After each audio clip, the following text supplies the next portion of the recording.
Well, fresh off their midterm election victories, some Tea Party candidates are already taking aim at the folks who work for the federal government. Senator-elect Rand Paul of Kentucky suggesting one of the ways we can tackle our nation's ballooning debt is by cutting the federal workforce. I'm going to look at every program, but I would freeze federal hiring. I would maybe reduce federal employees by 10%. I'd probably reduce their wages by 10%.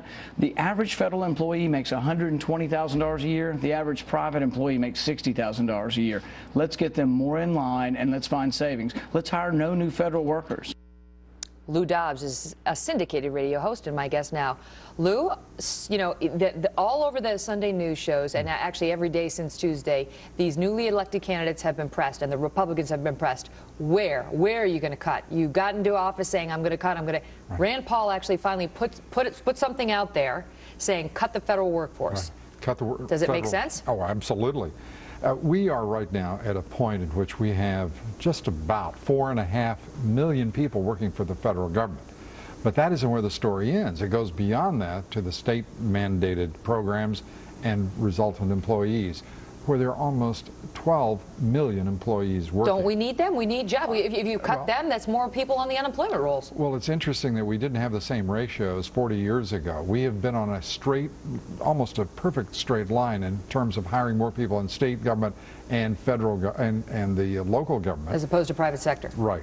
And while the private sector has had all these vicissitudes to endure, government has moved fairly straight in a fairly straight line higher, except for a period after the fall of the Soviet Union, in which we saw a significant decline. Did you say vicissitudes? I did. Okay, just confirming. Can I insert change?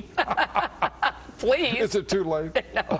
Okay, look, our brain room pulled out some of these statistics. Federal workers' pay benefit, et cetera, has grown 36.9% since 2000. Guess how much it's grown for the private sector, for private workers?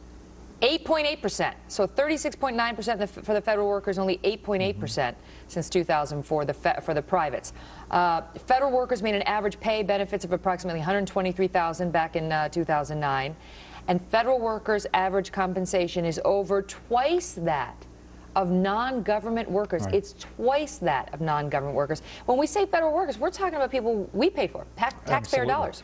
We are in a horrible, illogical, unreasonable, and I think un-American position right now. How did it get to that point? It used to be you didn't get paid that much if you went to work for the federal government, but you had job security and you had a good retirement plan. It's the same story at every level of government, state, local, and federal. Right now, by the way, it's important to add to that union representation in this country, which sits at about 16%, it's 7% in the private sector, 34% in government. So you see a correlation there. Absolutely, and so had better our lawmakers, our political leaders, because this is the end of an era. When Bill Clinton said in the late 90s, big government is over, it's taken a while, but that message is now complete. It is over, and the attrition has to begin. Is this the kind of thing, though, that President Obama would have to sign off on? Because, you know, firing all these workers or laying them up, because he protects the unions historically. Yes, he does. And there's going to be a significant political battle. And I think Rand Paul deserves great credit for talking honestly about this issue, because it has to be reversed. It's unsustainable. Talking honestly about Social Security. And that was the other thing he said, that means testing. He said that we would have to we should consider raising the age of eligibility for retirement benefits and consider imposing a means test. In other words, only if you get gazillions in your retirement, you don't need Social Security checks. There are politicians who don't have his guts or intellectual integrity. The fact is, precisely those two elements are a starting point on resolving the entitlement mess that we're in. It cannot go on. We will bankrupt this country.